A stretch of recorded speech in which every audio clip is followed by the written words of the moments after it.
Police station here, I always like to get on the microphone and say fuck the police as close as I can to the police station. It's a bad habit I have. I can't help myself. It's a personal problem, but I just can't resist. Because you see the contrast right here in Harlem is beautiful. You got a radical mutual aid initiative like this that actually educates people, and then you got the fascists over here trying to indoctrinate the youth. So it's important that we have a counter narrative. So that's why the Harlem Book Tree is really important, and I'm grateful to be out here.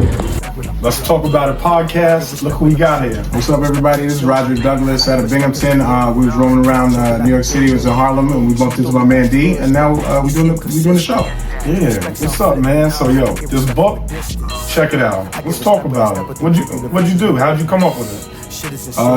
This book is called Starting Somewhere: Community Organizing for Socially Awkward People Who've Had Enough. Basically, it was in February of 2024. I kind of came up with the idea. I wanted to really jot some things down, just some reflections on community organizing, things I've learned over the years. And before long, I had 200 pages done. I was like, you know what? Let me see the process of publishing.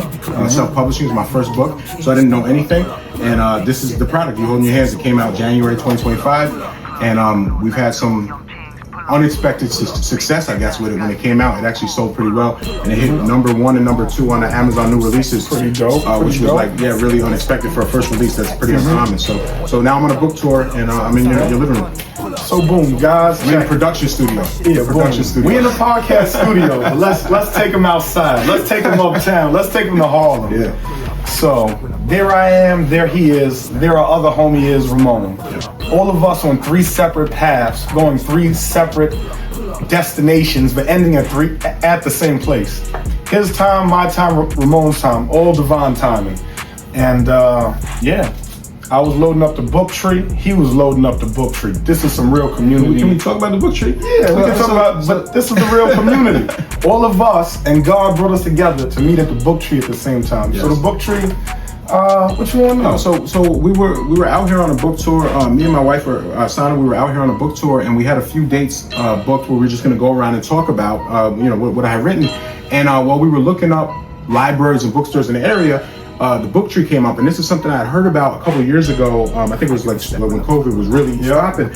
I remember I'd heard about it. That's when it started. But I was surprised that it was still there. So I'm like, yo, we gotta stop at the book tree on the way. So we went for a walk. We walked from the Bronx over the river, and we just were looking for the book tree, and we stumbled across it. And Ramon and you were there, and we got to see the tree in person. And that's when we were thinking, hey, maybe we should do a book reading at the tree, because it's a radical innovation. And basically, for those who don't know, I would assume most of your viewers know, but the Harlem Book Tree is a literal tree in Harlem that has a bookcase mounted to it, and there's free books. You could take a book, you could leave a book, and it's just a radical mutual aid initiative where we can distribute information and share information. So that was why I wanted to bring my book to it, to contribute and hopefully offer something to that community. Free knowledge to us Harlemites. And what's dope about it is, there's been a lot of books. There's been thousands upon thousands upon thousands of books. Like, people talk about the community, revolution in progress. Yeah, it's a lot of books like that too, And I wasn't spelling Crip, but I was. But you know what I'm saying? The community revolution in progress. But yeah, man, the book tree is our revolution in progress. It's like all real Crip shit. You know what I mean? And we not on no gang shit, but it's all Crip shit.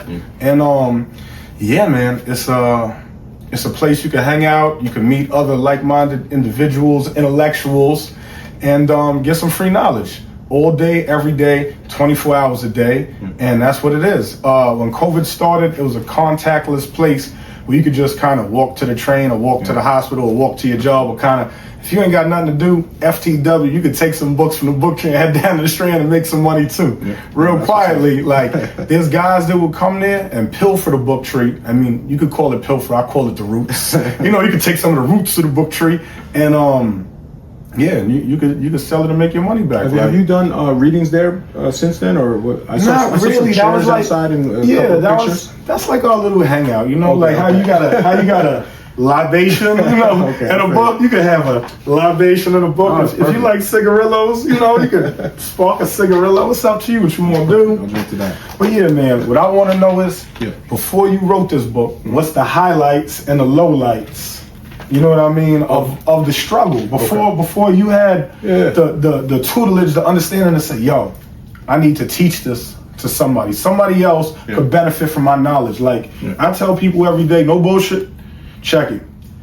Your future is my past. Like, and this is for elder people, right? I look at old people like, damn, boy, my future is your past. Driving a Cadillac. I ain't gonna say fucking a gang of bitches, but you understand what I'm saying? Like different mistakes and different good places you went, you could look at somebody and learn from them. So I made a joke, but let's keep it real and bring it back to the book. Yeah. No, so the book itself, a lot of the information in there is just things I've learned from other people. It's not even things that I've invented or anything. There's personal stories about my experience organizing and like bringing a community together in a way that I know. But there's also a lot of information that I just gathered over the years from other intellectuals, elders, people still organizing, even the youth. They bring new ideas too, and I just felt like compiling that information, consolidating it, and getting back out there is kind of our job in a way as organizers. And now as myself, as I become an elder and I'm doing a lot of youth engagement, they have questions. And I noticed a lot of the questions were the same. So I kind of tried to use the book as a way to answer as many questions as possible in one space where people could, could get it and collect it and grow from it, so they wouldn't have to repeat all the mistakes that I made. So yeah, that's basically the general idea of the book, and it's okay. Yeah. So check it. Everybody in TV land, right? This is not about BLM, which it is in the beginning, but then it's about CLM. Let them know what CLM stands for. Wait, what's going on? Chinese lives. Chinese lives matter. The Chinese guy, the Chinese people that needed help. So it's Black Lives Matter, and then the Chinese. Yep. Chinese needed to follow the blueprint of the BLM when their kids got popped. So what he's talking about is a lot of the I would say the same way a lot of people got into organizing in 2020. There was a movement prior to that, Black Lives Matter movement, which is still going on, and then there was movements prior to that leading up to the Black Lives Matter movement. So I started organizing a little before the BLM movement, but got really thrust into it with Trayvon and Mike Brown and everything, and Tamir Rice, the murder of Tamir Rice in Cleveland. So one of the chapters in here talks about me organizing with BLM, and I actually met Tamir Rice's mother, Samaria Rice, and that moment, not just speaking to her, but just like seeing her and looking in her eyes and talking to a woman who lost her child really impacted me. And then when I became a father, it had new meaning. So last year, I can't believe it's so new, but in 2024, another 13-year-old boy was killed with a BB gun, and he was Asian. He was actually from the Kowloon community, which is near China, but it's in Asia. He was 13. He had just graduated from middle school, and he was gunned down by the police in Utica, New York. His name was Nyam Wei, and I noticed how the similarities between Tamir's case and Nyam Wei's murder. Right, the difference was, when Tamir was killed, it happened in a very big city with a bunch of black organizers who knew what to do, and they knew to make that a national incident. There were protests, there was mass arrests, there was like all these things came out of that, right? With Nyam Wei, because it was an Asian community and they didn't necessarily have the same experience with the police and law enforcement, and because we had a Democratic president, Biden was in office, it kind of got swept under the rug. And that didn't sit right with me, because this instance was so so egregious and so harmful to the community, and I saw that community grieve. And one of the people in the community, an Asian woman, reached out to me and said, "We see you organizing in Binghamton because they see the work that we do, and they said, how can we do this here so more people know about it?" So we tried to help and facilitate as much as we could. But as I was giving advice, and some of my comrades and contemporaries were giving advice, we started compiling it. And this is kind of the result of that. So the catalyst, unfortunately, was something tragic, but I hope from it more people know about the murder of Nyam Wei, and also know how to better combat these injustices when they occur. Yeah. And you know what? We got to be grateful to be alive in 2025, because every cell phone got a video camera now. All that shit that happened in the past that people talk about, and I'm not talking 400 years, I'm talking about, right before the iPhone came out, that year, like summer '99, like injustices, people actually now have proof of, versus just verbal proof. Like, and the world changed. Everybody needs help. And at this point, you don't have to be black or Chinese to get off your ass and do something. Yeah, no. And to start you something. talk about the camera thing, with Rodney King incident. A lot of people say the Rodney King incident happened every day in Cali. That was a daily occurrence. The only difference was somebody happened to have not a cell phone. Like at the time, he had a camcorder. You remember the camcorder? So now everyone has a camcorder in their pocket. So that's really how a lot of these, like you said, instances have become national news stories, because now we have even broader ways to be bystanders. We can not just record it, we can put it out to, just like you do, to thousands of people, and like we can share this information, and that's dangerous. Like law enforcement, the powers that be, they hate this. They hate podcasts, they hate videos, they hate all of it, and everything they hate, we got to use all the time. What they call it? FOIL, Freedom of Information Law. Yeah, that's what they really hate. If you got somebody dirty on, you know, part of that thin, you know what they call it, thin blue line.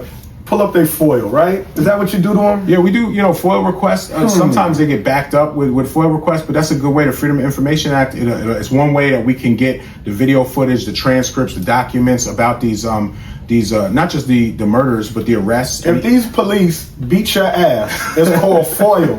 You hear this, man? He got a book. Send him a DM. You want to shout out your IG for the players? Yeah, it's at Rodderick's Truth, RODERICKSTRUTH, Rodderick's Truth. You can just hit me on Instagram or Twitter, Facebook, all that. And I'll even help you with the FOIL process, because it's kind of annoying, but you eventually will get the information that you need. And sometimes it's information about cops that have a pattern or history of abusing people, and we might not know. Oh, they've been fired from 4 departments, and now they're in your town. You know, I know them. I do know personally. You know, I ain't gonna say personally, goddamn it, but I look down. Yes, master. Leave me alone. You know, I learned with the police though, real shit. You can't win. You could let them know what time it is, but you can't win. You can't win individually. And I think that's what like if you organize though, they can't stand that, because it's one thing when they got one of us in the street hemmed up, right? What they say is a sin, strength in numbers. Is that what it is? Yes, exactly. Your skin is your sin? Not anymore. Yep. That's the whole premise of community organizing. It takes a community. So. Yep. All right, guys. So we about to head outside, hit the book tree. Then we heading out to another spot. Keep this tour going. Till next time. But since I'm out here and I got this loud microphone and at a police station here, I always like to get on the microphone and say fuck the police as close as I can to the police station. It's a bad habit I have. I can't help myself. It's a personal problem, but I just can't resist, because you see the contrast right here in Harlem is beautiful. You got a radical mutual aid initiative like this that actually educates people, and then you got the fascists over here trying to indoctrinate the youth. So it's important that we have a counter narrative. So that's why the Harlem Boat Tree is really important. Pull up, pull up, pull up. I give respect when I pull up. I give respect when I pull up. Pull up, pull up. I give respect when I pull up. I give respect when I pull up. Pull up, pull up. I give respect when I'm chillin'. I give respect from the children. I give respect cause I'm winning. Coke jumping out the building. OG don't be extra no. He see I'm consistent. He respects how I'm flipping. I give respect from a distance. I give respect when I step out the crib. Universe is my witness. Shit is insane. You trap like a game. I trap like a business. Stay in your lane, I'm running these laps, I'm trapping for fitness. I get respect from the king, plus I'm respecting my name. I give respect when I pull up, I give respect when I pull up. Pull up, pull up. I give respect when I pull up, I give respect when I pull up. Pull up, pull up. I give respect when I pull up, I give respect when I pull up. Pull up, pull up. I give respect when I pull up, I give respect when I pull up. Pull up, pull up. Keep the club jumping all night long, young kings, pull up. Pull up, pull up. Baby said I ain't got a text or a call, pull up. Pull up, pull up. Keep the club jumping all night long, young kings, pull up. Pull up, pull up. Baby said I ain't got a text or a call, pull up. Pull up, pull up. You know I like a little sexy chick. She ain't with that old messiness. We don't talk, we just text and shit. Head want it like a bounty. Pull up. Summertime, I'm at Connie. Pull up. Stacks on me from a pack on me. If they play my shit, that's some money. Pull up. Pull up. I give respect when I pull up. I give respect when I pull up. Pull up. Pull up. I give respect when I pull up. I give respect when I pull up. The New York chapters especially, Harlem and the South Bronx, raised the organization's profile and became central to their work and legacy. The Young Lords and the Panthers, they share a common ideology, and the groups would occasionally collaborate to enhance